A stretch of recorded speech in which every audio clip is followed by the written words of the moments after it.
India's Prime Minister Narendra Modi has arrived in Ukraine. It's the first time an Indian Prime Minister has visited the country since it gained independence from the Soviet Union in 1991. And it comes on the heels of a recent visit to Moscow in the midst of the war between Russia and Ukraine. Julia Chapman has been following the story for us from London. So, Julia, what is Modi hoping to achieve with this visit? Well, Natasha, India seems to be using this trip to stress that it is listening to both sides of the conflict. President Volodymyr Zelenskyy described the visit as historic and very friendly. He and Prime Minister Modi interacted very warmly. The Indian leader had his hand on Zelenskyy's shoulder as they walked around an exhibition illustrating the impact of the war on Ukraine's children. Now, Mr. Modi has been criticized by Ukraine's president for hugging Vladimir Putin last month. On the same day that Moscow bombed a children's hospital in Kyiv, it was one of the bloodiest days of the war in Ukraine. But the Prime Minister of India says when it comes to the war, India isn't an indifferent bystander. He says India is on the side of peace. He urged Russia and Ukraine to sit down for negotiations to end the war, and he volunteered to play a role in that process. Now, whether or not that materializes, this has been an important visit for Ukraine. It's welcomed many allies to Kyiv before, but India has close relations with Russia, which makes this occasion particularly significant. India buys most of its weapons from Russia. It also overtook China last month to become the biggest buyer of Russian oil. And when asked about that today, India's foreign minister said that energy trade was raised by President Zelenskyy, but India insists that its strategy there is not political. And Julia, what about the timing of the visit, as both Russia and Ukraine are locked in this ongoing fierce battle along the border? That's right. It comes at the same time as the Ukrainian incursion into the Kursk region of Russia. And the fact that Narendra Modi was willing to travel to Ukraine while its forces occupy part of Russian territory does send a signal. As that Kursk incursion is ongoing, Zelenskyy says that another village was captured by Ukrainian forces yesterday. But in the meantime, Russian troops are closing in on the Ukrainian town of Pokrovsk in the Donetsk region, where the authorities are accelerating evacuations. Officials in Kyiv hope that the images of children and the elderly being forced to leave their homes will resonate with the Indian leader on his trip. Some officials have expressed a desire for India to use its influence with Moscow. But although this is a historic visit, it's unlikely to drive a wedge between Russia and India, given New Delhi's long-established policy of non-alignment. CBC's Julia Chapman in London. Thank you, Julia. Okay, folks, let's dig a little bit deeper into how India is viewing Narendra Modi's historic visit to Kyiv.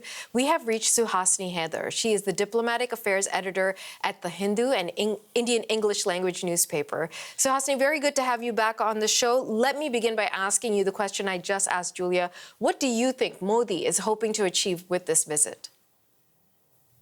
Well, thank you, Natasha.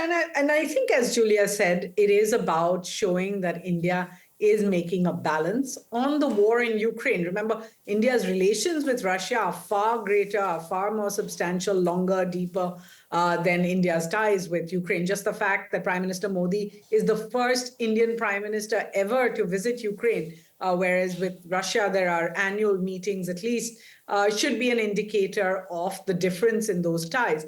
Even so, on the conflict, the Russia-Ukraine war, New Delhi has wanted to make the point that it may disapprove of the war, but it will not publicly criticize Russia. So on all UN resolutions, for example, the Modi government has abstained.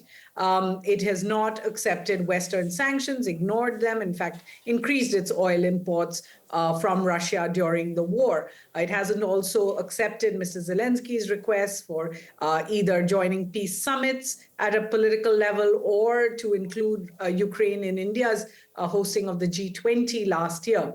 Even so, after he went to Moscow in July, I think Prime Minister Modi did realize that there's a huge amount of criticism of India's position if it's seen as being biased in favor of the aggressor in this conflict. And so I think balance is the first message going out from New Delhi. I think the second is one of saying that let the war now enter a new phase, a phase where peace is actually what we're talking about much more, where conflict resolution is what is being discussed much more. And if you saw Prime Minister Modi's statements with President Zelensky, his opening remarks, this was the message he just kept talking about again and again, that it is necessary to move on and to discuss peace efforts. In terms of the bilateral itself, we didn't see too much for agreements on agriculture, on cultural cooperation, that sort of thing. So Hasni, forgive me. Let me just jump in on one point there, this emphasis of peace. I mean, theoretically, that's what we all want on this planet, to live in a peaceful environment and be at peace with our neighbors. But Prime Minister Modi has also been deeply criticized for maintaining relationships with Putin, at least criticized from a Western perspective. I'm speaking to you from Canada, where the federal government, the American government, NATO as a whole, the Western Europe is on side with Ukraine. And so give us a sense of this.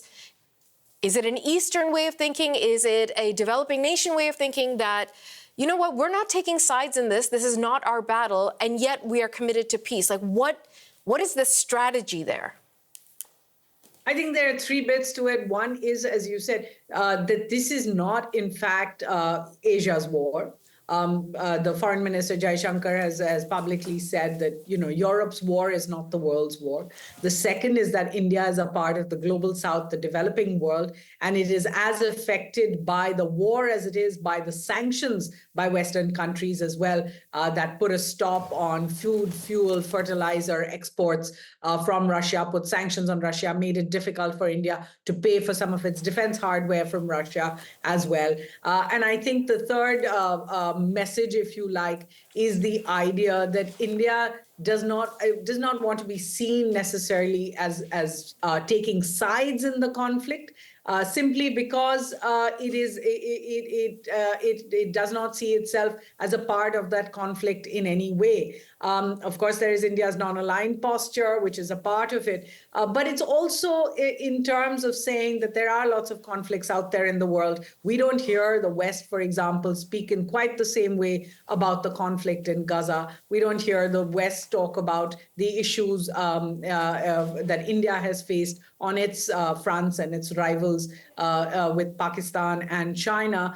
So therefore, in a sense, this is not a war that India has been a part of. And so is Modi or is the Indian government presenting an actual concrete solution? Is it putting anything on the table for the two sides, or how does it move forward? I think so far what India has said is it's willing to pass messages. Remember, Modi is one of a handful of leaders around the world who have visited Kyiv and Moscow both in a short period of time after the war began. So there's Indonesia's president, the South African, the Turkish president, I think the Hungarian prime minister, and the leader of Guinea-Bissau. Those are the only countries where the leaders have been able to go to both places. So India is saying we are available if you want us to carry messages, if you want us to convey the sentiments on one side or the other. But India has so far not produced a concrete initiative of its own, nor has it attended either the Swiss Bergenstock Summit or any of the others at a political level. Okay, so Hasni Heather, very good to speak to you. Thank you for your time.